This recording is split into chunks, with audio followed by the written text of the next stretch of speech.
Guys welcome back to VC vlogs. Hope all doing good. So ఫైనల్గా మనకైతే stranger things season 5 అయితే వచ్చేసింది కదా. సో అందుకోసమే నేనైతే వెళ్ళేసి 2 మాన్స్టర్లు ఒక పాప్కార్న్ అయితే తీసుకొని వచ్చాను. అండ్ ఆ తర్వాత ఏమైందో తెలుసా, ఒక చిన్న యాక్సిడెంట్ అయితే జరిగిందనమాట.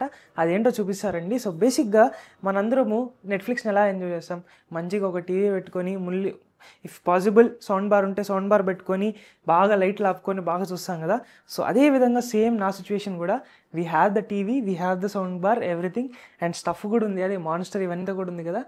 But I will show you what happened. ఒక చిన్న యాక్సిడెంట్ వల్ల ఏమైందంటే మన టీవీ వచ్చేసి ఇట్స్ కంప్లీట్లీ గాన్ అనమాట. ఇన్ఫ్యాక్ట్ సౌండ్ బార్ కూడా కింద పడింది, ఇక్కడ కనిపిస్తుంది కదా డ్యామేజ్. సో సౌండ్ బార్కి అయితే ఏం కాల, but TV is gone. I will show you. ఇక్కడ క్రాక్ ఇక్కడ స్టార్ట్ అయింది చూసారా. సో ఇక్కడ నుంచి మొత్తం ఇట్లా వెళ్ళిపోయింది. బట్ ఇది బ్లాక్లో మనకు తెలియడంలా. ఇక్కడ పాత సామాన్లు కొంటామనేసి ఆటో పోతుంది, కనిపిస్తుందా అన్న? మా టీవీ కూడా పాతది అయిపోయింది, ఇరిగిపోయింది, తీసుకెళ్తారా అన్న? గైస్ టైమింగ్ కూడా ఎంత పర్ఫెక్ట్గా అవుతుందంటే పాత సామాన్లు బండి కూడా పోతుంది అనమాట. అది వదిలేసేయండి. So accidents keep on happening అనమాట. దీనివల్ల మన డేని అయితే మనం స్పాయిల్ చేసుకోకూడదు. అలా అనేసి నేనేం పెద్ద ఉన్నోడిని కాదు, అంత పైసలు ఉండి అరే టీవీ ఇరిగిపోయినా నువ్వు బాధపడట్లేదు అంటే నేను అలా చెప్పను. బేసిక్గా ఆ బాధ అనేది ఉంటుంది అనమాట. But we have to cope up with that. We have our ఏమంటారు డ్రింక్స్ ఉన్నాయి మనకి, ఇవి దాగి చిల్ అయిపోదాం ప్రస్తుతానికి. అండ్ గైస్ మనకైతే ఇప్పుడు కార్తిక్ని వెళ్ళి పిక్ చేసుకొని వచ్చి we have to drop him in railway station అనమాట. రీజన్ ఏంటంటే మనోడు వైజాగ్ పోతున్నాడు అండ్ నేను రేపు వైజాగ్ వస్తున్నా. సో నేను వచ్చి రేపు ఫ్లైట్ చేసుకున్నా, వాడు వచ్చి ట్రైన్లో వెళ్ళిపోతున్నాడు ఇప్పుడు, ఎందుకంటే వాడికి ముందే వర్క్ ఉందంట అండ్ వాడికి ట్రైన్ జర్నీ ఫైన్ అని చెప్పాడు. So he's going in train, I'm coming in flight tomorrow. And return మేము ఇద్దరం కలిసి ఫ్లైట్లోనే వచ్చేసాము. So let's go pick him up. నేను రెడీ చేస్తా, ఇప్పుడే లేసాను కదా. సో ఫస్ట్ యాక్చువల్గా ఈరోజు ఏం చేయకూడదు, నెట్ఫ్లిక్స్ చూద్దాం అనుకున్నాం, బట్ స్టిల్ ఇలా అయింది. No, it's okay, happens. Let's go start అవ్వండి. గైస్ నేను యూస్ చేసేది వచ్చేసి సామ్సంగ్ QLED Q70R. సో దీని షోరూంలో కనుక మనమైతే కనుక్కున్నట్టయితే ఇక్కడ ఈ డిస్ప్లే ఏదైతే ఉందో ఇదైతే ఇప్పుడు అవుట్ ఆఫ్ స్టాక్ అంట, దొరకడం లేదని చెప్పారు. So I don't know what to do. If anybody is watching from Samsung, please do help me out. So guys మన కార్తిక్ అయితే వచ్చేసాడనమాట చీకటి అయిపోయిన తర్వాత. దాంతోపాటు మన రాహుల్ కూడా ఎన్ని రోజుల తర్వాత బెంగళూరులో నుంచి మళ్ళీ ఫైనల్గా అయితే వచ్చాడు. కరెక్ట్గా ఇప్పుడే ఈ రోజే మార్నింగ్ బెంగళూరు నుంచి వచ్చాడు. ఇప్పుడు వెంటనే మేము వైజాగ్ పోతున్నాం అని తెలిసి వైజాగ్కి అయితే ట్రైన్ బుక్ చేసేసుకుంటున్నాడు మనోడు. సో వీళ్ళిద్దరు ఇప్పుడు బుక్ చేసుకున్న తర్వాత మన ట్రాక్ రేసర్తో పాటు మనమైతే వీళ్ళిద్దరిని డ్రాప్ చేయడానికి అయితే వెళ్తున్నాం అనమాట. Let's meet in the railway station. రే ఇప్పుడు జనరల్లోనే కదా పోయేది మీరా? నాకు మొత్తం వ్లాగ్ కావాలా, నీ ఈ వ్లాగ్ లోనే యాడ్ చేస్తాను నేను. నువ్వు వ్లాగ్ తీయాలి నాకు. నువ్వు ఎలా వెళ్తావు వైజాగ్ అని? కాదు, బెంగళూరు నుంచి వస్తుంది ట్రైన్, ఏ నుంచి కూడా స్టార్ట్ కాదు. దాంట్లో పాన్ పరాక్ అన్ని వస్తా టార్చర్ గా ఉంటుంది. నాకు నువ్వు వ్లాగ్ తీయాల్సిందే, నేను ఆ వ్లాగ్ ని యాడ్ చేస్తా. ఓకేనారా? నాకు తెలుసు కదా, నన్ను సంపాదన ఫిక్స్ అయిపోయారు. నేను రానన్నా కూడా ప్రశాంతంగా ట్రైన్ లో ఫోన్ మాట్లాడతావు. వ్లాగ్ అంటే కష్టం కుదరదు. నువ్వు రాహుల్ లో పట్టుకో. లేదు, నువ్వు వ్లాగ్ తీయాల్సిందే. ఫోన్లు వస్తాయి బ్రో. నా లైఫ్ లో నేను ఇప్పుడు జనరల్ ఎక్కలేదు బ్రో, నేను ఎక్కిస్తాను బ్రో. మీరు రిచ్ కిడ్స్ బ్రో, మీరు కేరళలో మనం ఎక్కలేదా బ్రో రిచ్ కిడ్స్ బ్రో? అది వేరు బ్రో, ఇదేంది బ్రో ఇది? దానికి లింక్ ఉందా బ్రో? ఫలితం డైలాగ్ చెప్పు. కష్టే ఫలి, కష్టే ఫలి. ఇంట్లో మింగులు పడుతున్నాయి బ్రో. చెప్పు ఏం చేయమంటావు? వచ్చి ఎంజాయ్ చేయరా ఇప్పుడు, కాకపోతే ఇంకెప్పుడు గట్టిగా మాట్లాడాలా? గోవా నీ గోవాలో ఏం పని? ఈడ కూడా బీచ్ ఉంది, వైజాగ్ లో కూడా బీచ్ ఉంది. మసాజ్ చేసుకోవాలంట. ఈడ కూడా బీచ్ ఉంది. గోవా మసాజ్ కావాలి నీకు అంతే. గోవా మసాజ్ కావాలి. గోవా ఎందుకు? థాయిలాండ్ పోదాం. మసాజ్ అంటే కేరళ. 1 year అన్నిటికీ పోదాం, అన్నిటినీ సరి సమానంగా కవర్ చేద్దాం. ఆ బ్యాగ్ అంత పెద్దది నాది, సూట్ కేసు వీడి దాకా బ్యాగ్, 2 బ్యాగులు సీట్ కింద పెట్టినా మెట్లు కాడి కూర్చోవలసి వస్తుంది ఇప్పుడు పరిస్థితి. నాకు ఒక్కసారి లాగి తీరా. ఫోన్లు వస్తాయి బ్రో, కష్టం బ్రో. వీడి ఫోన్లో తీరా, ఫోన్ ఇస్తావు కదా? నాకన్నా వాడికి ఎక్కువ ఫోన్లు వస్తాయి.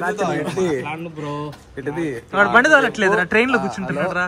వీడియో తీస్తాడా? బాత్రూమ్ లో కూర్చోలేదురా వాడు. వీడియో తీస్తాడా? అలా కూర్చోడు రా వాడు, బాత్రూమ్ నేను కూర్చోలే, ట్రైన్ లో కూర్చునేది వాడు. కాదనా ఫోన్ మాట్లాడితే వీడియో తీయద్దా? ఆడ దాకా చూస్తా, మధ్యలో మిస్కొచ్చింది అనుకో ట్రైన్, స్టేషన్ దిగేసి ట్రైన్ మారేది ఏదో ఒకటి. కానీ దిస్ ఇస్ రా వీడియో గైస్, రా వీడియో. మనం ఎలా మాట్లాడుకుంటున్నాం అలానే డైరెక్ట్ పెడుతున్నాం అనమాట. దిస్ ఇస్ రా వీడియో. చిన్న పిల్లల్ని చంపే కొంచెం గ్యాప్ ఇచ్చిన యూట్యూబ్ లో వీడియోస్ పోస్ట్ చేయడం. ఇంకొక 10 రోజులు ఓపిక పట్టినారంటే దమా వస్తాయి పెద్ద పెద్ద. ఇప్పుడు వ్లాగ్ తీయమంటే మాత్రం మాటలు మాట్లాడుతున్నావే. జస్ట్ 10 రోజులు దమా అవ్వకుండా అంటే చాలు. 10 రోజులు గ్యాప్ అంతే. పుచ్చక్ అవ్వకపోతే చాలు. సరే ఇప్పుడు మీ ఇంటికి రమ్మంటావా? సరే బండి తీరా. ఏ బండి తీరా, ఊరికి మంటే చుచ్చు చుచ్చు చుచ్చు అంటావా? ఏం లాయర్ రా నువ్వు రే? ఈ లాయర్ మాత్రం వేసుకో నువ్వు. కిందనేమో పవన్ కళ్యాణ్ నంబర్ ప్లేట్ చూపించద్దు. వీళ్ళ ఫ్రెండ్ ఎత్తుకోమన్నాడు. ఇప్పుడు రాత్రికే జస్ట్ ఇప్పుడే ఎత్తుకెళ్ళాడు రా. జస్ట్ ఇప్పుడే ఎత్తుకెళ్ళాడు కటానా. అదేలే పర్లేదు. మళ్ళీ నాకు చెప్పావరా మీ ఫ్రెండ్ వస్తే కటానా ఎత్తుకోబోతున్నాడు? ఒక మాట నాకు చెప్పావా? వాడి ఇంటికి నేను పాపం వెయిట్ చేస్తున్నాను. నేను స్విగ్గీ కోసం చూస్తే వాడు కనిపించాడు. యారా అంటే అన్న కటానా అన్న అన్నాడు. నాకు చెప్పినా వాడు వస్తున్నట్ట.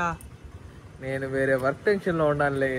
ఏం వర్క్ లేదానే బండి 4 షార్ట్ ఫిల్మ్ లో ఎడిటింగ్ చేస్తా అంటే తెలుస్తుంది నొప్పి. 4 షార్ట్ ఫిల్మ్ లో ఫెయిల్ అనమాట. అయితే ఏం ఫిలిము? బ్లూ ఫిలిం చేయరా? బ్లూ ఫిలిమా? ఈ మేకలతో వచ్చి చూపించుకుని సినిమా షార్ట్ ఫిల్మ్ అదే కదా. Red film bro. గైస్ ఇది రా వీడియో. సింగిల్ టేక్ బ్లాగ్ రా ఇది రే. ఇది సింగిల్ టేక్ బ్లాగ్. ఇది విజయవాడ కాదురా, వైజాగ్ రా. పేర్లు కూడా తెలీదు. మన వాళ్ళు ఇద్దరిని రైల్వే స్టేషన్ లో అయితే డ్రాప్ చేసేసాము. నువ్వు వ్లాగ్ తీ ఇప్పుడే. ఆన్ చేయి కెమెరా ఆన్ చేయి. నాకు అన్ని రికార్డ్ చేయి మొత్తం.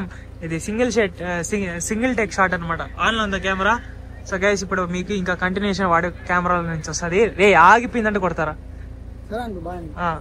Bye. Okay all the best.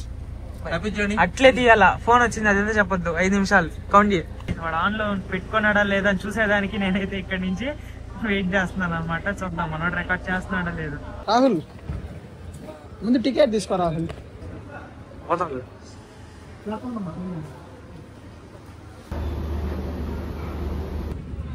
మామ వీడంతా దొంగ కొడుకంటే వాడి కోసం నేను సీట్ అడుక్కొని మరీ తీసిస్తే వాడు కనీసం వచ్చి కూర్చోరని కూడా చెప్పుకున్నాడు. వీడు బడ్స్ పెట్టుకొని ఎంజాయ్ చేస్తాడు. దొంగ మామ వీడు. సో గైస్ ట్రైన్ అయితే ఎక్కేసి అయితే పోతున్నాం అనమాట. ఈ పని మేలు మా ఫ్లైట్ లో వచ్చి ఫ్లైట్ లో పోతున్నావు. నీకు పొద్దునే చెప్పిన టికెట్ సరిగ్గా బుక్ చేయరా అంటే నిన్న బుక్ చేయకుండా ఈరోజు బుక్ చేశాడు. అది క్యాన్సిల్ అయిపోయింది. ఇంకా స్టేజ్ లో వైజాగ్ లో దిగని కూడా దిగలేదు. వందే భారత్ లేదని చెప్పి రచ్చేస్తున్నాడు మాంస. ఏంది మాంస నాకు కర్మ. ట్రైన్ కూడా ఇంకా దిగలే వైజాగ్ లో. వందే భారత్ లేదు నాకు వద్దు, ఇప్పుడే రిటర్న్ వెళ్ళిపోతా ఇదే ట్రైన్ నాకు చెప్తున్నాడు ఇంటికి. నా వల్ల కాదు బ్రో. 12 గంటలు నేను ట్రావెల్ చేయాలి మళ్ళీ రిటర్న్ వచ్చేటప్పుడు. కాబట్టి నీకోసం మళ్ళీ ఫ్లైట్ ఆపేస్తావు వెళ్ళేటప్పుడు. ఇద్దరు ట్రైన్ లో పోతారా? వాడు ఫ్లైట్ లో వచ్చినా ట్రైన్ లో వచ్చినా నేను 18 గంటలు జర్నీ చేయలేను. అది నా problem. 18 hours. How bro? Flight చక్రాలకి నిలబదా?